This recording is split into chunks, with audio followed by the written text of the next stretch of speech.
Hey guys, hey. I wanted to come on and talk to you guys a little bit about the subject is going to be should I get a butt implant or a BBL? Now, this video is for the skinny girls, skinny women, however you want to put it. Because I've been seeing a lot of the thin girls on videos. They want to get a BBL, but they don't have enough fat. You got some people that can't gain weight because their metabolism is off the chain. So, for you skinny girls, you only have two options. One is a butt implant. Two, gain some weight so you can get some fat transferred, about 15, 20 pounds. Okay? Now, let's start off by saying I'm not a doctor. I'm not a nurse. I'm just sharing my research that I found. Okay?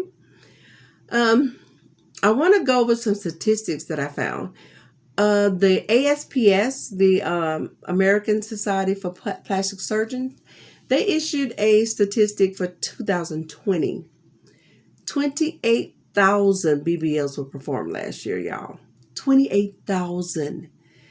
They also had the same statistics for the butt implants. 1,000 butt implants were performed last year.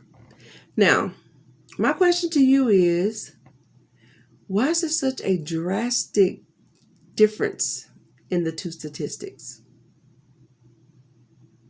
Can you answer that for me? I can't wait. Say, I'll wait. Well, here's my opinion. My opinion is that the BBL is a more natural enhancement, and a lot of people are choosing that because of that reason. That's just my opinion. So, for all the skinny girls out there who want BBLs and trying to gain weight or whatever, this video is for you. Okay? And this video is also for anybody that wants to know the difference between the two and everything that goes along with it. Okay? So let's talk about the first option. The first option, butt implants. As you can tell just by the name, it's an implant. It's an actual implant. Now, when you have this surgery, the plastic surgeon would take that butt implant, which is a gel-like silicone, not like the liquid silicone that they put in the that they put in the breast. I'm sorry, guys, but the gel-like silicone. Now, what they do is they take that silicone implant and they place it in the buttock. It has to be placed whole. It's a gel. You can't split it up or anything like that.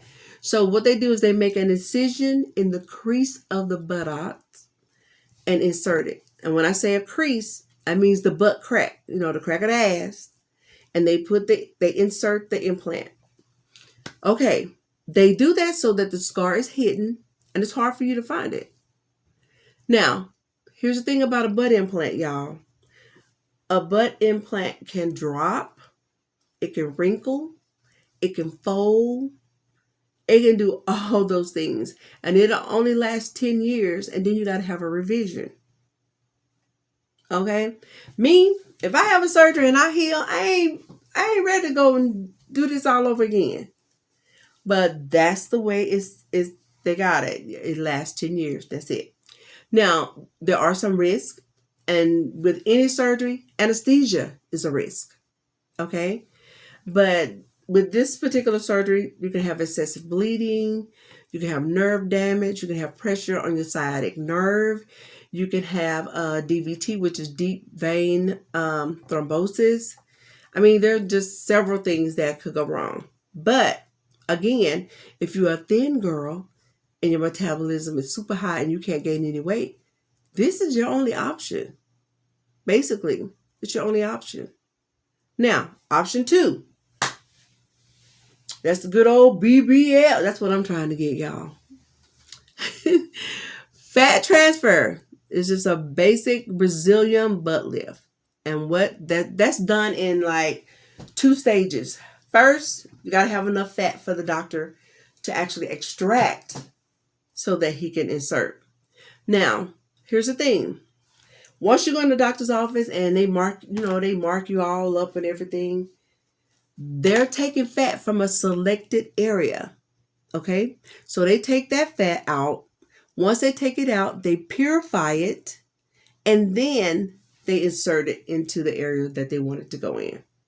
Most BBLs now are being done with hips added, as that's just what they're doing now. And I want some hips. I ain't never, ever had no hips. But I ain't never had no ass either. But I'm just saying. But I'm just saying, for the skinny girls, those are the two options you have. Now, there's two types of fat. There's two types of fat. There's external fat and there's visceral fat. Now, the external fat, if y'all know that the fat that's just right up under the skin and above the muscle, that's external fat. Now, that's the fat that most plastic surgeons like to deal with. They want to work with that type of fat. That fat is softer and it's easier to extract. Now, most women have that type of fat, but most men get it when they like get obese or whatever, but that's not a norm for them. Most men have visceral fat. Now, visceral fat is the fat that grows like around your organs and in that area, but it's inside. It's under the muscle and all that. You cannot lipo that fat. Okay? So, for those of you who are thin and you just cannot gain no weight, y'all, I'm not laughing, but that's going to be hard for you to do a fat transfer if you can't gain any weight.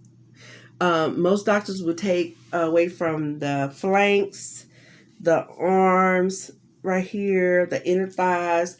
They will use that type of fat and that really works when they use that fat. It enhances those areas that they take it from. So, if you can't gain weight, you can't have nothing extracted and used for fat transfer.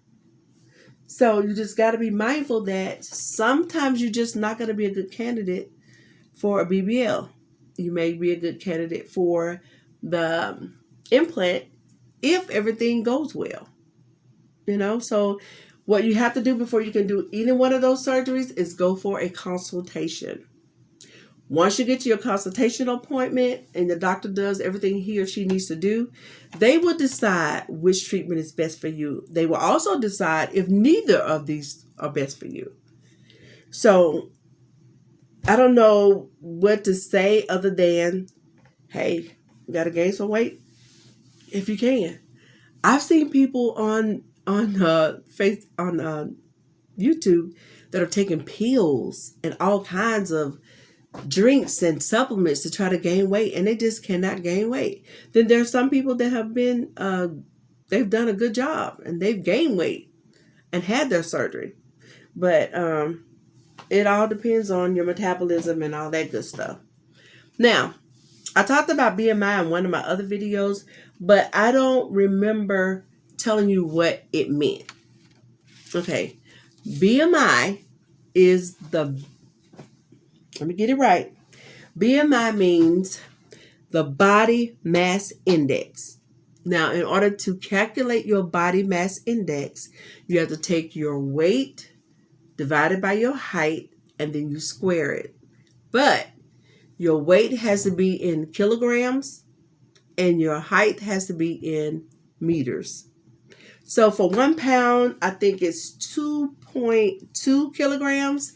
And for 1 inch, it's 2.54 meters. Okay.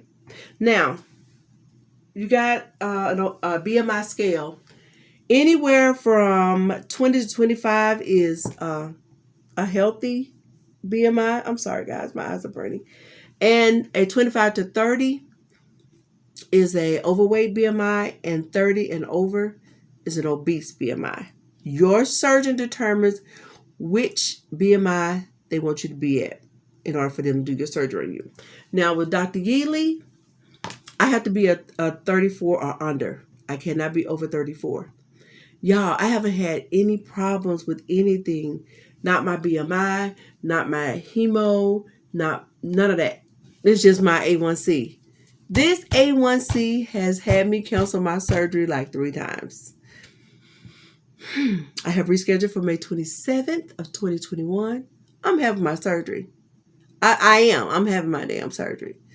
But for you skinny girls, you gotta eat. You gotta eat something. Now I got some fat. If you want some, I got some. You can have it. But on a more important note, guys, I have a girlfriend at work. I've been working with her for almost 20 years. She has been the same size since I've known her, and she's had 2 kids in the process. Y'all, her stomach is this flat. Her body hasn't changed. When she was pregnant, if you was looking at her from the back, you didn't even know she was pregnant. She was all stomach. You had to come around to the front, to the side to make sure she was pregnant. Even after her kids, y'all, when she came home, her shit was down. It was almost flat. Some people just have that metabolism, and they just won't gain weight. And they eat everything. So I can understand the frustration and the distress that you skinny girls are going through, because it happens. A lot of times when you try to gain weight and you overeat and it just don't work out. It just don't. So the only thing I can say is that the butt implants is a way to go. That's probably your only option. And then for those skinny girls that can gain some weight, you can do the BBL with your weight gain and get it done. A lot of times when the skinny girls gain weight, they gain some, but it's not a whole lot. So they do get a BBL, but it's not something that's over the top. You know what I'm saying? It's just a gradual lift. But I don't know of anything else I can tell you that you can do. But yeah, unbelievable. I was watching that and I'm like, wow, these people are taking supplements. They are doing all kind of liquid stuff. I'm like, wow. And they're not gaining any weight. So I don't know how that feels. I don't know how to be in that shoes because I've always been fat as hell. So my whole thing I want to say to you guys is be safe. Whatever you're doing to gain weight or whatever you're doing to try to change it, just be safe at what you're doing. Okay? So I just want to come on here and say I hope I help somebody. If you have any questions or anything you want to know, just put it in the box below and I'll try to answer it. So until then, like, share, and subscribe. Bye, guys.